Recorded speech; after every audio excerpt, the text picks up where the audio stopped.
Welcome to Tenor Tech, where I solve the problems you didn't even know you had. You start by confirming facts. You must control the phone number or the device tied to the account.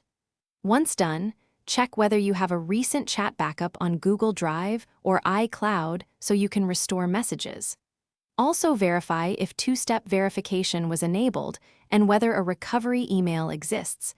That determines your recovery path. These steps prevent wasted attempts and keep you on WhatsApp's official recovery route. Don't try shortcuts that bypass account protections. Next, reinstall WhatsApp and verify your number with the SMS or call code. You must receive that on the registered number. When WhatsApp detects a backup, choose Restore so message history returns. This proves ownership and often reestablishes security keys.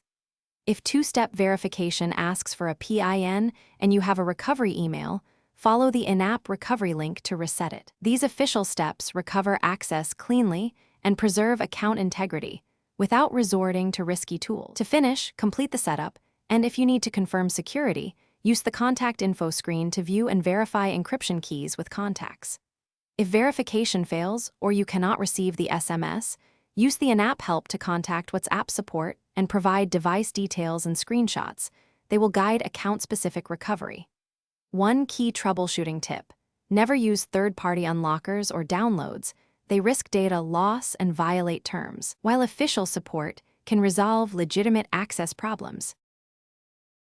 Thanks for watching. Subscribe to keep your life in tune.